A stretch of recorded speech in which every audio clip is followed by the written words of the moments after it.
जब सच हथियार बन जाए, गिल्ट एक साथ नहीं आती, धीरे धीरे बनती है, सवालों के बीच की खाली जगह में। अनु अब इसे ढो रही है, पूछने का बोझ, ना जानने का बोझ कि कब रुकना था। सब उसे जिम्मेदार ठहराते हैं, तनाव के लिए, बीमारी के लिए, टूटी हुई चीजों को और तोड़ने के लिए। वो खुद भी मानने लगी है। वो बीमारी जो कंट्रोल करती है, आर्यवर्धन दवा लेने से मना करता है, लापरवाही से नहीं, क्योंकि इनकार ही उसके पास बची आखिरी ताकत है। जब शरीर धोखा दे तो इनकार इज्जत जैसा लगता है, पर अनु जबरदस्ती गोली उसके हाथ में थमा देती है। वो सोचती है ये देखभाल है भी, पर साबित भी करती है कि वो असली टूटन को ठीक नहीं कर सकती। खामोशी एक रणनीति की तरह मीरा देखती है, हमेशा देखती है। बोलती कम है, जरूरत नहीं पड़ती। उसकी चुप्पी काम कर देती है, दूसरों के लिए जगह बना देती है, शक से भरने के लिए। जब लोग गिल्टी महसूस करते हैं तो बिना पूछे कबूल कर लेते हैं। मीरा ये जानती है, वो नाम जो कोई नहीं ले सकता, राजनंदिनी, एक नाम जो हर कमरे की हवा बदल देता है। अनु समझ नहीं पाती क्यों। वो सोचती है अगर बस एक बार मिल ले, माफी मांग ले, सब ठीक हो जाएगा। पर कुछ दरवाजे तुम्हारे पहुंचने से पहले बंद हो जाते हैं और दस्तक देने की जरूरत असहनीय हो जाती है। जब राज बचाते भी हैं और तोड़ते भी हैं, आर्यवर्धन सच को देखभाल के पीछे छुपाता है। खुद से कहता है ये अनु के लिए है, उसे दर्द से बचाने के लिए। पर बचाना और कंट्रोल करना बाहर से एक जैसे दिखते हैं। जितनी देर वो चुप रहता है, सच उतना खतरनाक होता जाता है। जब आखिरकार टूटता है तो सिर्फ दर्द नहीं देता, दोनों के पैरों तले की जमीन उखाड़ देता है। वो पल जब खामोशी खत्म होती है, वो बता देता है, राजनंदिनी नहीं रही, छुपी नहीं है, नाराज नहीं है, मर गई है। अनु की दुनिया सिर्फ बदलती नहीं, पलट जाती है। हर सवाल जो उसने पूछा अब क्रूरता लगता है, हर बहस बेइज्जती। वो जवाब चाहती थी, उसे गम मिला। साथ रोने का मतलब साथ समझना नहीं होता। वो एक दूसरे को पकड़ते हैं। आर्यवर्धन टूट जाता है आखिरकार। अनु उसे संभालने की कोशिश करती है, उसका दर्द सोखने की। पर बांटा हुआ गम आधा नहीं होता। ये दो लोग हैं, एक ही पानी में डूबते हुए, सोचते हुए कि नजदीकी बचाव है। जब गिल्ट शक में बदल जाए, अनु रोना बंद करके सोचती है, राजनंदिनी की मौत कैसे हुई, कब, क्यों कोई खुलकर नहीं बोलता। गम लोगों को नर्म बनाता है, पर यहाँ सावधान बना रहा है।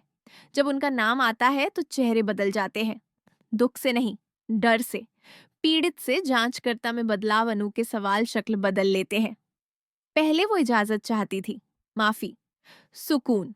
अब सच चाहती है, समाधान के लिए नहीं, स्पष्टता के लिए, क्योंकि इस घर में कुछ ठीक नहीं बैठता। दीवारों में सिर्फ दुख नहीं है, राज है जो लोग जोर से कहने से डरते हैं। ट्रॉमा से पैदा हुआ प्यार अब उनके बीच करीबी बढ़ती है, खुश होने से नहीं, एक ही जगह टूटे होने से। अनु आर्यवर्धन को अलग तरह से देखती है, उस आदमी के रूप में नहीं जिसने सच छुपाया, उस आदमी के रूप में जो अकेले ढोता रहा। पर साझा दर्द पर बनी नजदीकी नाजुक होती है। एक और दरार और ढह जाती है। देखने का बोझ इस घर में हर कोई अभिनय कर रहा है। मीरा, स्टाफ, वो भी जो कुछ नहीं कहते। वो इंतजार कर रहे हैं, देखने के लिए कि अनु पूछना बंद करेगी या खोदती रहेगी जब तक फर्श ना धंस जाए। डर लोगों को वफादार बनाता है, पर खतरनाक भी। जब केयर पिंजरे जैसी लगे, आर्यवर्धन माफी मांगता रहता है, छुपाने के लिए, दर्द देने के लिए, ऐसे होने के लिए जो उसे तकलीफ दे।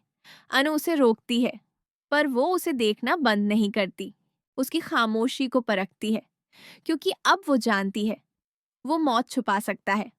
और क्या छुपाया है उसने? वो अनकहा सवाल, क्या राजनंदिनी की मौत एक्सीडेंट थी?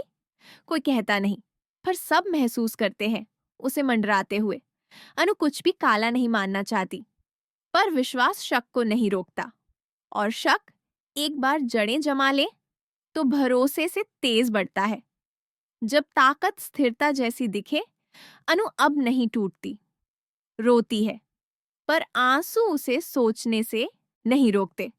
वो कुछ खतरनाक सीख रही है कि भावुक लोगों को कम आंका जाता है, और कम आंकना उपयोगी है।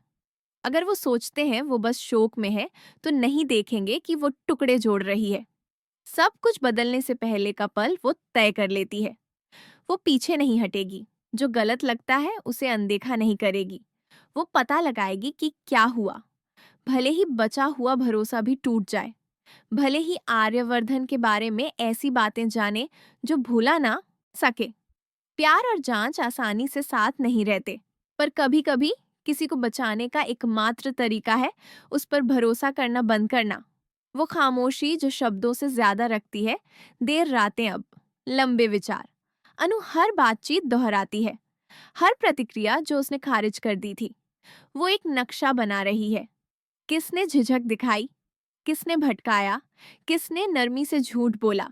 घर अलग लगता है जब तुम इसकी दयालुता पर विश्वास करना बंद कर दो। आर्यवर्धन की नाजुक राहत वो सोचता है कबूलने से मुक्ति मिली, नहीं मिली। सिर्फ बोझ खिसक गया।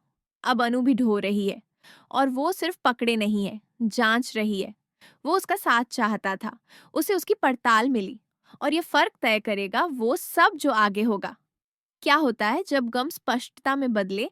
अनुराज नंदिनी से बिना मिले प्यार करती थी, अब बिना समझे शोक मनाती है। पर बिना समझे शोक अधूरा होता है, और अनु अब अधूरा नहीं करती। वो बदल गई है, शोर नहीं, तीखी। वो तीखापन जो दिखावे को काट डाले। वो सवाल जिसका जवाब कोई नहीं चाहता, क्या राजनंदिनी की मौत किसी चीज का अंत थी या शुरुआत? क्योंकि इस घर में सच साफ नहीं आता, रिश्ता है, धीरे धीरे, उन दरारों से जिन्हें लोगों ने बंद करने की कोशिश की थी। और एक बार शुरू हो जाए तो कोई कंट्रोल नहीं कर सकता कहाँ फैलेगा।